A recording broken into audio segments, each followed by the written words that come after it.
திமுக அப்படியே நடுங்கி போய் இருக்குது, விஜயை பார்த்து பயந்து மிரண்டு போய் இருக்குது அப்படின்னு சொல்றாங்களே, அது எந்த உண்மைதானா? விவகாரத்துல? பொதுவாவே விஜயை பார்த்தாலே திமுக மிரளுது, பயப்படுது, நடுங்குது. அப்படி என்ன விஜய் வந்து எதிர்த்து சட்ட ஒழுங்கை பத்தி என்ன எதிர்த்து அப்படி என்ன கரெக்டான ஒரு நூல் பிடிச்சி கரெக்டா என்ன எதிர்த்தாரு? பேசுனது எல்லாமே அவதூறு பொய். அதுவும் இல்லாம அறிவில்லாதத்தனமா பேசுறது. வள்ளுவர் கோட்டத்துக்கு அக்கறையை இங்கே காட்டுங்கன்றது. ஏன் வள்ளுவருக்கு அக்கறையை காட்டக்கூடாதா? கோடிக்கணக்கில் செலவு பண்ணக்கூடாதா? வள்ளுவருடைய பெருமையை இந்த நாடு முழுவதும் கொண்டு போக சொல்லக்கூடாதா? அடுத்த தலைமுறையினருக்கு வள்ளுவரை பற்றி பேசக்கூடாதா? என்ன உங்களுக்கு என்ன வைத்தறிச்சல்? வள்ளுவருக்கு அவன் சாயம் பூசிக்கிட்டு இருக்கான், காவி சாயம் பூசுகிறான். அப்போ இது ஒரு முட்டாத்தனமான வாதம் தானே. அடுத்து அவர் சொல்கிறாரு, பரன் மேலே இருக்கிற பழைய ஓலைச்சுவடிகள் எடுத்துகிட்டு வந்து என்னமோ வித்த காட்டுறீங்களா ஏதோ ஒன்று பேசுகிறாரு. ஏன் பரன் மேலே இருக்க ஓலைச்சுவடின்னு அவ்வளோ கேவலமா?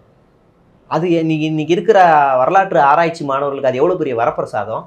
இன்றைக்கி இந்த தமிழ்நாடு அரசாங்கம் கீழடிக்கு எவ்வளோ செலவு பண்ணிக்கிட்டு இருக்கு. தொன்மை வாய்ந்த பொருட்களை எடுத்து தமிழர்களுடைய பெருமையை எப்படி எடுத்து சொல்லிக்கிட்டு இருக்கு. அதை நீங்கள் கொச்சப்படுத்துறீங்க.